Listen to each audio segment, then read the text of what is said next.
Hello guys, welcome back to लॉगरी। I hope all you are doing great, all you are fine and safe. आज हम discuss करने वाले हैं how to prepare for CUET 5 years law entrance exam, that too in 2.5 months from zero with और without boards. ठीक है, तो यहाँ पर सबसे पहले हम pattern of the exam discuss करने वाले हैं, हम एलिजिबिलिटी क्राइटेरिया डिस्कस करने वाले हैं, क्या क्या रिक्वायरमेंट्स हैं। ठीक है, हम सब्जेक्ट्स के बारे में डिस्कस करेंगे, टॉपिक्स के बारे में डिस्कस करेंगे, स्टडी रिसोर्सेज के बारे में डिस्कस करेंगे कि कहाँ से आपको पढ़ना चाहिए। ठीक है, एंड फाइनली मैं आपको टाइम टेबल भी दे दूंगी। तो yes, let's get started with today's strategy. Please do subscribe to the channel and hit the bell notification on अगर आपको ऐसी अपडेट्स चाहिए law entrance exam related. BHU और यूनिवर्सिटी ऑफ इलाहाबाद जो हैं, दो इंपॉर्टेंट यूनिवर्सिटीज हैं जो 5 years लॉ कोर्स में दैट इज BA LLB में एडमिशन इसी एग्जाम के थ्रू लेते हैं। इसको CUET UG भी बोला जाता है। देखिए, CUET UG जो है वो बाकी सभी एग्जाम से थोड़ा डिफरेंट है। जैसे फॉर एग्जाम्पल, अगर आपने क्लाट का फॉर्म भरा, आपने स्लाट का फॉर्म भरा, MHCT का फॉर्म भरा, आप गए, आपने कहा मुझे लॉ का एग्जाम देना है, भर दिया, खत्म। यहाँ पर आपको CUET के अंदर, क्योंकि बहुत सारे कॉलेजेस, बहुत सारे फील्ड्स के अंदर, बहुत सारे कोर्सेज में CUET के थ्रू एडमिशन होती है, तो आपको आपका कॉम्बिनेशन पता होना चाहिए, आपको आपका कॉम्बो पता होना चाहिए। तो हमारा कॉम्बो लॉ वालों का क्या बनता है? देखिए, लैंग्वेज आपको दोनों में से, हिंदी या इंग्लिश में से कोई भी एक लैंग्वेज। ठीक है, लीगल स्टडीज जिसको डोमेन सब्जेक्ट भी बोला जाता है। कौन सा सब्जेक्ट बोला जाता है? लीगल स्टडीज को कौन सा सब्जेक्ट बोला जाता है? डोमेन सब्जेक्ट भी बोला जाता है। ठीक है ना, तो आपको एक डोमेन सब्जेक्ट चूज करना है जो कि आपका ऐसा कोई भी नहीं है, आपको स्पेसिफिक इन्होंने बता दिया लीगल स्टडीज। अब बहुत सारे बच्चों का क्वेश्चन होता है, पर मेरे पास तो 12th में लीगल स्टडीज नहीं है, तो क्या मैं एग्जाम दे सकती हूँ? कहीं पर भी नहीं लिखा हुआ कि 12th में लीगल स्टडीज चाहिए। If you want to appear for BHU law का वो रिक्वायरमेंट है कि भाई लैंग्वेज इंग्लिश या हिंदी में से देना है, लीगल स्टडीज देना है। और फिर उसके बाद सेक्शन 3rd में जनरल टेस्ट। ठीक है ना, तो मतलब आपका कॉम्बो क्या बना? आपका कॉम्बो बना कि लैंग्वेजेस में से एक एग्जाम देना है, दैट इज इंग्लिश या हिंदी में से आप एक एग्जाम कोई सा भी दे दोगे। बढ़िया। उसके बाद आपको लीगल स्टडीज का एग्जाम देना है। ठीक है, ये आपका क्या कहलाएगा? Domain subject. ठीक है, ये आपका डोमेन सब्जेक्ट कहलाएगा। ठीक है, और फिर उसके बाद जनरल टेस्ट। ठीक है ना, ये 3 टेस्ट, ये 3 पेपर्स आपको देने। क्या ये एक साथ होंगे? क्या पता, ये अलग अलग होते हैं मोस्टली, एक साथ भी हो सकते हैं, 2 एक साथ हो गए, एक अलग हो गया, ऐसा ही होता है। 3 टेस्ट आपको देने हैं अगर आपको रिक्वायरमेंट मतलब एलिजिबिलिटी बनानी है BHU के लिए। पहले आप ये सारे टेस्ट दोगे तभी आप एलिजिबल होगे, फिर मेरिट लिस्ट बनेगी। ठीक है, अब यहाँ पर BHU की जो मेरिट लिस्ट है वो थोड़ी सी डिफरेंट तरीके से बनती है। यहाँ पर ये 50% ऑफ लैंग्वेज का लेंगे, मतलब इंग्लिश और हिंदी के स्कोर में से 50% आपका लेंगे। कोई भी आपने दिया, इंग्लिश दिया तो 50%, हिंदी 50% लैंग्वेज का लेंगे, डोमेन का पूरा लेंगे, जनरल टेस्ट का पूरा लेंगे, और ये वाला फॉर्मूला लेकर के आपकी मेरिट लिस्ट बनाएंगे। ठीक है ना, मतलब डोमेन सब्जेक्ट आपका लीगल स्टडीज और जनरल टेस्ट बहुत ज़्यादा इंपॉर्टेंट है। ठीक है, इंग्लिश भी इंपॉर्टेंट है, हिंदी भी इंपॉर्टेंट है, और लिखा हुआ है यहाँ पे दोनों नहीं देना, ये मत कंफ्यूज हो जाना कि दोनों देना है, लैंग्वेज में इंग्लिश या हिंदी देना है। सेम इलाहाबाद यूनिवर्सिटी का भी क्राइटेरिया है। अब यहाँ पे जो आपका जनरल टेस्ट है उसके अंदर आपको 50 क्वेश्चन सॉल्व करने होंगे आउट ऑफ 60 क्वेश्चंस दिए जाएंगे। 50 मतलब चॉइस है यहाँ पर आपके पास, जो कि बहुत ही बढ़िया बात है। ठीक है, लैंग्वेजेस के अंदर आपका जो इंग्लिश और हिंदी हमारी लैंग्वेज बनती है, ठीक है ना, हमारा कॉम्बो हमको याद रखना है, तुम्हें खुद ही अपना कॉम्बो याद रखना पड़ेगा। ठीक है, 40 question to be attempted out of 50, 40 question attempt करना है, मतलब मेरे पास चॉइस है। ठीक है ना, 10 क्वेश्चंस मैं छोड़कर आ सकती हूँ, अपनी चॉइस से सॉल्व कर सकती हूँ यहाँ पे पेपर। ठीक है, तो ये हमारे लिए बहुत ही बढ़िया बात है। और टाइम जो है, duration for all test papers would be 45 minutes except for mathematics. हमारे लिए जनरल टेस्ट है, देखिए जनरल टेस्ट के लिए 60 मिनट्स मिलेंगे हमें, बाकी सबके लिए हमें 45 मिनट्स मिलेंगे। ठीक है जी, ओके, मतलब हमें जनरल टेस्ट के लिए 60 मिनट्स मिलेंगे, इसके लिए 60 मिनट्स मिलेंगे, बाकी हमको 45 मिनट्स मिलने वाले हैं। देखो यहाँ पे लिखा हुआ है ना, duration for all test papers would be 45 minutes except for so and so.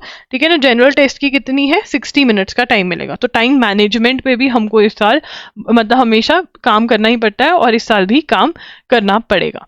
ठीक है, उसके बाद आगे चलेंगे। यहाँ पे CBT mode computer based test होता है। देखिए, यहाँ पर हमारे मॉक टेस्ट अगर आपको चाहिए तो कमेंट कर देना कौन कौन इंटरेस्टेड है बाय करने में, तभी मैं मॉक टेस्ट लॉन्च करूंगी। कमेंट कर देना कि मॉक टेस्ट लेने में कौन कौन इंटरेस्टेड है और कब तक हम मॉक टेस्ट लेकर आए। मल्टीपल चॉइस क्वेश्चंस होते हैं। ठीक है ना, हमने यहाँ पर हमारी लैंग्वेज हमको पता है तो कंफ्यूज नहीं होना, हमको इंग्लिश या हिंदी में से एक लैंग्वेज चूज करनी है। ठीक है ना, डोमेन सब्जेक्ट मैंने तुम्हें बता दिया लीगल स्टडीज। अब जो डोमेन सब्जेक्ट है लीगल स्टडीज जो है, मुझे उसकी 12th की, तुम्हें उसको क्या करनी है? क्या करनी है तुम्हें उसको, 12th का जो क्लास 12th का सिलेबस है, मतलब क्लास 12th की जो एनसीईआरटी की बुक है तुम्हारी लीगल स्टडीज की, वो तुमको पढ़नी है for this legal study subject. General test में क्या क्या आता है, जीके आती है, करंट अफेयर्स आता है, जनरल मेंटल एबिलिटी आती है, न्यूमेरिकल एबिलिटी आती है, क्वांटिटेटिव रीजनिंग आती है, simple application of basic mathematical concepts, arithmetic, algebra, geometry, mensuration, statistics, logical, मतलब बहुत कुछ इसमें आ जाता है, ठीक है ना। जो रजिस्ट्रेशन है इस बार चेंज हो गया है लिंक, ये मैं क्योंकि अभी वो आया नहीं था तो मुझे ये था कि तुम्हें बता दूं, प्रिपरेशन स्टार्ट कर दो, जो फ्रेश वो आएगा पूरा prospectus I would bring it out, ठीक है। अब यहाँ पे मार्किंग स्कीम में आपको +5 मिलता है, करेक्ट आंसर पे -1 होती है, मतलब again practice is very very important. Negative marking है, हाउ टू अटेम्प्ट वाली वीडियो अगर आप चाहते हो कि मैं भी कर दूं तो कमेंट कर देना, I will come up with a video, ठीक है। उसके बाद एलिजिबिलिटी अगर देखें, there is no age limit, कोई एज लिमिट नहीं होती है, नो एज लिमिट, कोई भी इस एग्जाम को दे सकता है। अब हम स्टार्ट करेंगे हमारे डोमेन सब्जेक्ट के साथ, जो कि हमारा मेन सब्जेक्ट है, वो है लीगल स्टडीज।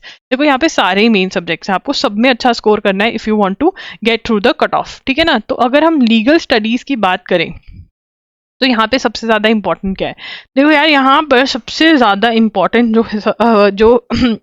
जो टॉपिक है वो है ये ह्यूमन राइट्स इन इंडिया, क्योंकि इसमें कॉन्स्टिट्यूशन आ जाती है, ठीक है ना। तो ये बहुत ज्यादा इंपॉर्टेंट है, यहाँ से भर भर के क्वेश्चंस आपके आते हैं, ठीक है। फिर उसके बाद लीगल प्रोफेशन इन इंडिया बहुत ज्यादा इंपॉर्टेंट है, इंटरनेशनल कंटेक्स्ट बहुत इंपॉर्टेंट आ जाता है, ठीक है। उसके बाद लीगल सर्विसेज, ये सारे इंपॉर्टेंट है, बट हाँ 3 बहुत इंपॉर्टेंट है, करने आपको सारे हैं बट ये 3 इंपॉर्टेंट है।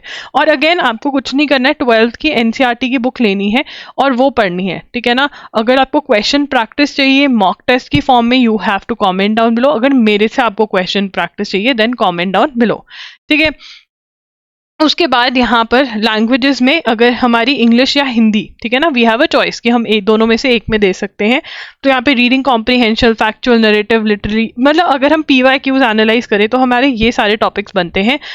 हमको ग्रामर में subject verb agreement, tenses, prepositions, active and passive voice, direct indirect speech. तो पहले हमको ग्रामर करने के बाद हम अपनी प्रैक्टिस करेंगे क्वेश्चन स्पॉटिंग एरर्स की, ठीक है ना। फिर आ गया figures of speech, jumble sentences, Latin terms, correct spelling, transformation of sentences, reading comprehension, one word substitution, idiom, phrases, synonym, antonym, ठीक है। इसके लिए आप SB बख्शी के लिए जा सकते हो, या you can go for any book जिसमें इंग्लिश के ये सारे टॉपिक्स दिए हों, ठीक है। यहाँ पर आप रूल्स जो है वो स्टडी करोगे, याद करोगे और प्रैक्टिस करोगे, एंड जब सारा हो जाए तो स्पॉटिंग एरर्स भी प्रैक्टिस कर लेना। ये आपका इंग्लिश का है। उसके बाद आता है हमारा जनरल टेस्ट, ठीक है ना। जनरल टेस्ट में थोड़ा कुछ लंबा चौड़ा चीज़ें हैं, बहुत सारे सब्जेक्ट्स हैं, ठीक है। हमारा करंट अफेयर्स, जीके, मतलब स्टैटिक जीके भी आ जाता है इसके अंदर, हमारी मेंटल एबिलिटी, मैथ्स भी आ जाती है, लॉजिकल भी आ जाती है, तो हाँ थोड़ा ज़्यादा है इसके अंदर। तो सबसे पहले मैं कहूँगी जो इम्पॉर्टेंट चीज़ है, जिसकी वेटेज भी ज़्यादा है, जिसके टॉपिक्स भी इतने ज़्यादा फैला हुआ नहीं है, वो है आपका लीगल स्टडीज़। तो legal studies is very important, ठीक है। लीगल स्टडीज़ को अच्छे से करना बहुत ज़रूरी है। अब हम अगर जनरल टेस्ट की बात करें तो जनरल टेस्ट का जो सबसे पहला सब्जेक्ट है वो है मैथ्स, ठीक है। मैथ्स के अंदर percentage, profit and loss, ratio, proportion, number system, simplification, simple interest, compound interest, average, age, time and work, speed, distance, time, mensuration, geometry, Venn diagram, statistics, probability, trigonometry, arithmetic, progressions. इसके लिए आपको 30 days wonder by S Chand की book लेनी है। देखिए अगर मैं आपको कह रही हूँ 30 days wonder by S Chand की बुक, तो मतलब 30 days wonder by S Chand की बुक ही लेनी है। This is very very important, ठीक है ना।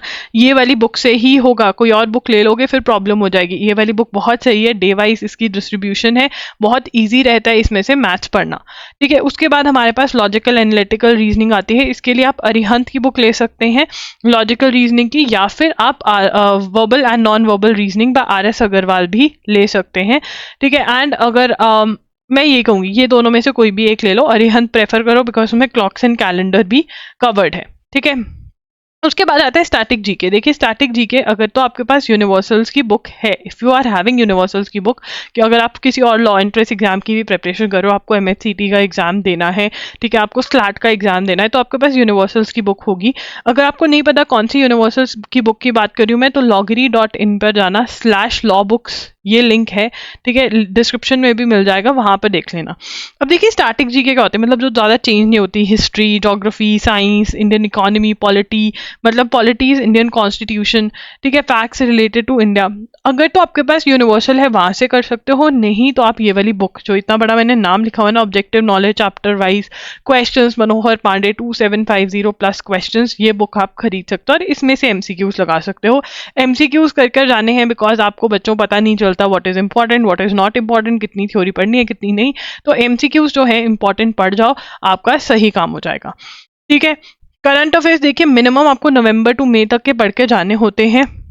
एजुगिरी पर फ्री ऑफ कॉस्ट हर रोज 6 PM पर द हिंदू का एनालिसिस होता है, फ्री ऑफ कॉस्ट, ये आप ज्वाइन इन कर सकते हैं, ठीक है। अगर बैकलॉग है या आपके पास इतना टाइम नहीं है तो loggery.in पर आपको 1 शॉट लेक्चर्स मिलते हैं पर मंथ के। यहाँ पर क्या बेस्ट पार्ट क्या है, एक तो आपको डिजी नोट्स मिल जाते हैं, मतलब आपको करंट अफेयर्स की मैगजीन मिल जाती है ऑनलाइन, एंड प्लस आपको वो एक्सप्लेनेशन भी मिल जाती है, मैं आपको समझा भी देती हूँ ये मैगजीन, ठीक है ना। तो ये बाय कर सकते हो loggery.in से, लिंक इसके डिस्क्रिप्शन बॉक्स में है।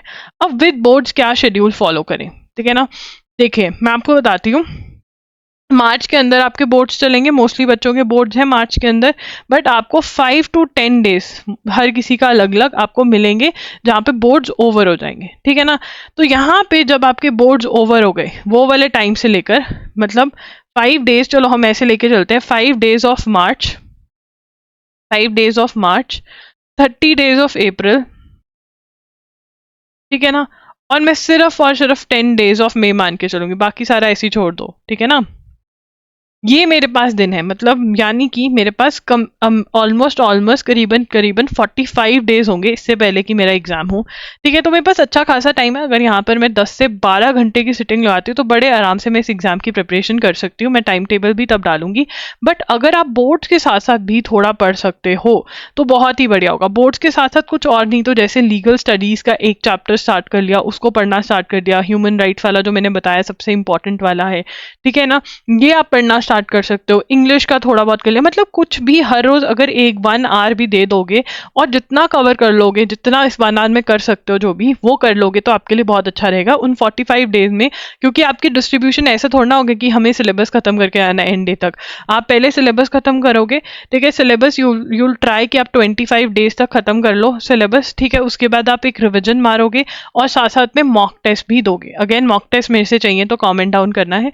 तो that is how you distribute your days, ठीक है। थोड़े से मॉक टेस्ट यहाँ पर भी लगाओगे देखने के लिए कि हाँ भाई अटेम्प्ट कैसे करना है, प्रिपरेशन कैसे करें कि मॉक टेस्ट सही जाए हमारा, ठीक है। उसके बाद आता है अगर आप फुल फ्लेज प्रिपरेशन यहाँ से करना चाहते हो। देखो यार, आप चाहे दिन में 10 घंटे पढ़ो, चाहे दिन में 2 घंटे पढ़ो, मुझे चाहिए कि 1 मार्च to 5 मार्च में आपके ये सारे टॉपिक्स डन हो जाने चाहिए। और जब मैं आपको 10 डेज दे रही हूँ एक टॉपिक के लिए, आप उस टॉपिक को खोलोगे और देखोगे कैसे मैं इसको डिस्ट्रीब्यूट करूँ कि ये मेरा 10 डेज में हो जाए, ठीक है। This is what you have to do. आपके लिए सारा प्लान जो है यहाँ पे रेडी है। मॉक टेस्ट अटेम्प्ट करने हैं, मैं लिख देती हूँ mock test. Again you are going to tell me कि आपको कब चाहिए। देखो यार, ट्राई करो मॉक टेस्ट यहाँ पर लगाओ, ठीक है ना। मॉक टेस्ट बहुत ज़रूरी है, अप्रैल के मिड में मॉक टेस्ट दो, ठीक है। और फिर उसके बाद यहाँ पे एंड में मॉक टेस्ट, एंड मे का तो फिर मॉक टेस्ट ही मॉक टेस्ट है। It is very important to attempt mock test. देखो यहाँ पे दो मैंने MCQ सॉल्व करने हैं तो कुछ ज़्यादा नहीं है यहाँ पे। सो बाय मई 1 to 5 मई के बीच में आपका सारा हो जाएगा, and then you do a very झटपट रिविजन। हाउ टू रिवाइज पे वीडियो चाहिए होगी जब तो कमेंट करके मुझे बता देना, ठीक है। साथ में मॉक टेस्ट को एनालाइज करो, देखो कि कैसे आप उसका स्कोर इंक्रीज कर सकते हो, कौन से वीक टॉपिक्स हैं, वीक टॉपिक्स को स्टडी करके एनालाइज कैसे करना है मॉक टेस्ट को, ये भी आपको अगर मेरे से जानना है, अटेम्प्ट कैसे करना है ये भी जानना है, तो you can comment down in the comment section, I will come up with video. सबसे पहले तो मॉक टेस्ट का बता देना, तो आपको सबसे पहले बताना है कि मॉक टेस्ट लेकर आऊँ या नहीं, और अगर हाँ लेकर आऊँ तो कब तक लेकर आऊँ, ठीक है। एक तो ये बताना है, दूसरा आपने मुझे बताना है कि आपका कोई डाउट है तो वो बता दो, और तीसरा कौन कौन सिलेबस फॉलो, कौन कौन इस चैलेंज को एक्सेप्ट करता है, और कब आपके बोर्ड्स ओवर हो रहे हैं, ताकि वो बोर्ड्स के बाद वाला जो शेड्यूल है वो मैं पहले ही डाल दूं ताकि तुम लोग रेडी हो जाओ। एंड जो बोर्ड्स के बाद प्रिपरेशन स्टार्ट करने वाले हैं, प्लीज अपनी बुक्स जो हैं, ये वीडियो देखकर अपनी बुक्स खरीद लेना, बिकॉज उन 45 डेज में हम 10 दिन बुक्स नहीं इकट्ठी कर सकते। बुक्स जो हैं कम से कम वो अभी इकट्ठी कर लो, सिलेबस लिख कर रख लो, बुक्स ऑर्डर कर दो, या कहीं से लेकर आनी है तो वो लेकर आ जाओ, ताकि जो 45 डेज का चैलेंज है ना, 45 डेज के चैलेंज के अंदर तुम्हारे पास ये नहीं होना चाहिए कि मैं यहाँ से पढ़ूँ वहाँ से, नहीं, यू हैव डिसाइडेड यहाँ से पढ़ना है तो आप वहाँ से पढ़ेंगे, आपके पास बुक ऑलरेडी होनी चाहिए and you have to start studying, right. Nothing can be done कि अभी तो आएगी, 10 दिन लगेंगे आने में, अमेजोन की डिलीवरी, कहाँ से भी आपको बुक लेना है आप लीजिए, ठीक है, but you should have everything. देखो यार 12th की जो एनसीईआरटी है लीगल स्टडीज की वो तो ऑनलाइन मिल जाएगी, बट अगर आप बुक बाय कर लोगे बहुत बढ़िया रहेगा, क्योंकि मार्क करना अंडरलाइन करना ईजी रहता है, ठीक है ना। बाकी आपकी कौन सी बुक होगी, एक तो ये हो गई मैथ की 30 डेज वंडर ऑर्डर करनी है, यूनिवर्सल्स है तो यूनिवर्सल्स, नहीं तो आपको ये भी ऑर्डर करनी है, स्टैटिक जीके की, लॉजिकल की करनी है, ठीक है। तो you have good number of books to order, 4 से 5 बुक्स हैं, ठीक है। इंग्लिश की हो गई, स्टैटिक की हो गई, करंट का तो आपको बाय करना है, वो बाय करके अगर रखना है तो आप रख सकते हो, ठीक है। बट बुक्स जो है ना, जो ऑर्डर करके इमीडिएटली नहीं मिलेगा, वो ऑर्डर कर लो, ठीक है। That is what I am going to say, and do subscribe to the channel, because जैसे ही मॉक टेस्ट अगर आपके कहने पे लॉन्च होते हैं तो I give a discount coupon, वो लॉन्च पे होता है। जो मेरे बच्चे हैं जो चैनल को हमेशा हमेशा देखते हैं रेगुलरली, वो पता चल जाता है बिकॉज उनको कूपन कोड मिलता है। तो yes, do subscribe to the channel, hit the bell notification on, so that जैसे ही आपको कूपन कोड मिले आप वो अप्लाई करें और आपको वो डिस्काउंट मिले, ठीक है ना, बिकॉज आप एक लॉगिन है, सो आपके लिए वो स्पेशल डिस्काउंट कूपन आता है। कमेंट डाउन बिलो जो भी डाउट्स हैं, एंड ऑल्सो चैलेंज एक्सेप्ट किया या नहीं किया। Okay, bye bye, take care, thanks for joining.